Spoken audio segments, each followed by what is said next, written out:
Have you ever wanted to create change and you got started and you started to make some progress, and then before you know it, you reverted back and you're back getting the same results that you were getting before? This is pretty common.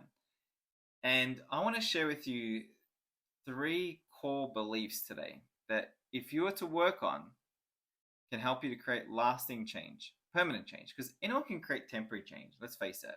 Okay? Anyone can create change in this moment, but it's keeping that change. It's creating the change and then expanding and improving upon it that I think you really want. Okay, it's creating a new set point. It's creating a new foundation for yourself, and so that requires these three core beliefs that I'm going to share with you today. Now, first of all, what is a belief? A belief is an idea that you have accepted to be true. That's it. It's just an idea that you have accepted to be true. It doesn't mean it is the truth, but you've accepted it as the truth. And as long as you continue to accept it, well, it's going to keep controlling your behavior and then producing the results that you get in your life. Okay. And this is why we constantly keep reminding you to keep reevaluating your belief system. When you become aware of a belief and it's not serving you, you want to start poking holes in it and start reevaluating it, so then you can change it, which will then, like I said, have a flow-on effect to your behaviors, your expectations, and then the results that you're creating in your life. Okay. Now, there are three limiting beliefs that you want to be aware of when it comes to creating permanent change. If you're not creating permanent, lasting changes, and you're flipping and flopping, going back and forth, you're most likely in the mindset of thinking it should change. You're in the should, and you want to get out of should into must.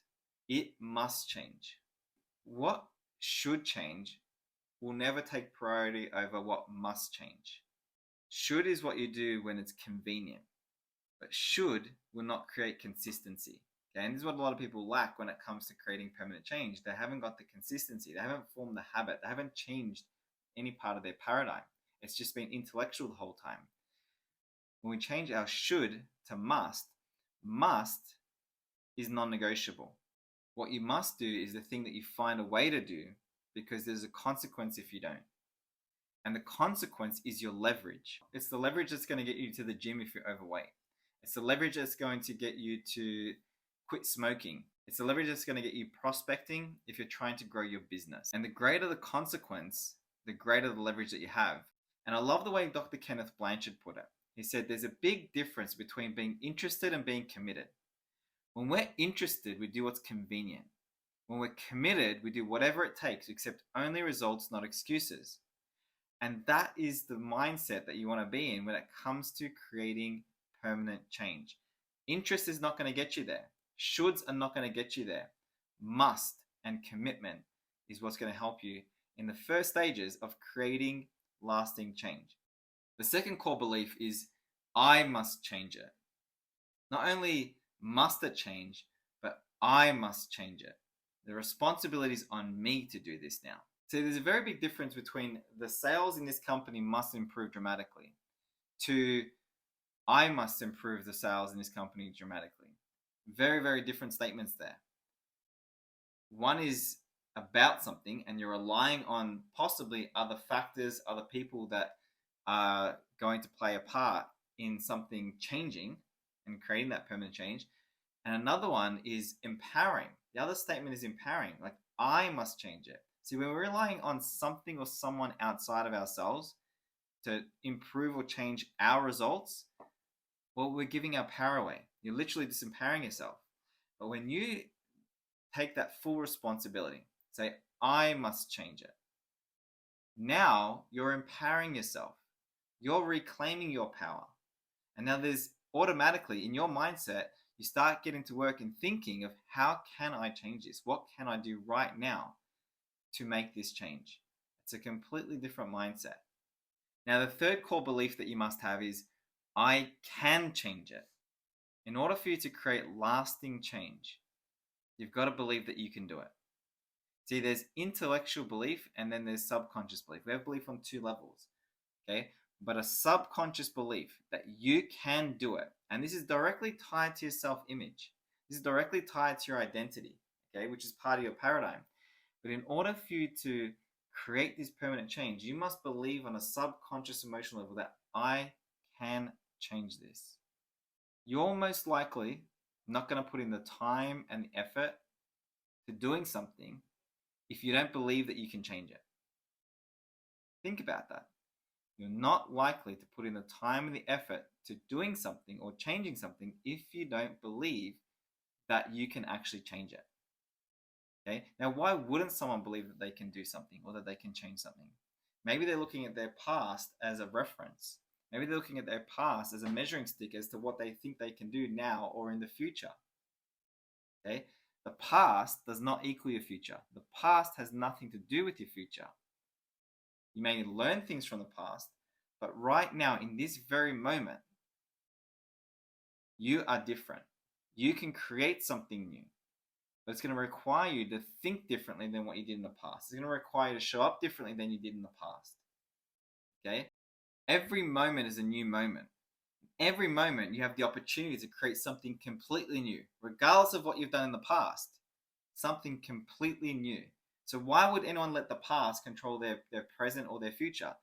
Because their experiences that they've had and the meanings that they've added to those experiences. So if someone has tried to do something many times before and they've got this thought and this story running through their mind now that I've tried everything, it doesn't work, or I've tried everything, I can't do it. Other people can do it, but I can't do it. Whatever the story is that's limiting and disempowering them, as long as they keep running that story around in their mind, now their expectation is very low. Okay, their image and their perception of themselves is low. Okay, so they're chipping away at their self-esteem themselves. No one else is doing it. It's themselves. They're allowing it to happen through their own inner conversations. Okay, but as long as they do that, they're not going to even try to make change now because they have this story that I can't change or I can't do it. And so imagine the Wright brothers who spent so long and so many attempts trying to get the plane off the ground. Imagine they had that same mindset. Oh, I've tried so many ways and it just doesn't work. We can't get it. And so many people in the past have tried to get the plane off the ground and they couldn't do it. Imagine that was their mindset. We wouldn't be flying around, okay? Or they wouldn't have done it anyway. Someone else may have, but they wouldn't have. It doesn't matter what you've done up until this point. Every moment's a new moment where you can create something new, and you have to stay focused on it must change, I must change it, I can change it. Those three key beliefs, and if you really embody them and then act on those beliefs, I promise you, everything will start moving in a positive direction because now you feel different. You're empowered. You're not disempowered. You're not giving your power away to someone or something outside of yourself anymore. You're not thinking and viewing yourself as someone small and incapable anymore. You're empowering yourself. Okay? This has the biggest impact on your self-esteem, your self-confidence, and every single action that you take. Okay? Your results will reflect your perception of yourself, your belief about yourself, your self-esteem, and your identity. Okay? Which is all tied in together. Don't limit yourself. Remember, a belief is only an idea that you have accepted to be true. It's not the truth, but you've accepted it to be the truth. And if it's not serving you, you may want to start reevaluating it. And once you reevaluate it and you've poked holes in it, then you realize that there's other beliefs that are not true that you've accepted, and you can start changing them too. There was one for me about public speaking. I just believed that I couldn't do public speaking. But through my own reevaluation of my beliefs, becoming aware of my limiting concept of myself, I started to make some changes internally. I started changing my actions, my expectations, my behaviors changed, and the results changed. Now I see myself being competent in my abilities to speak in a group environment, in the public, or doing some sort of live broadcast. I believe that I can do it. My belief changed. Why? Because I changed it from the inside out. And I know you can do it too. Just give yourself a go.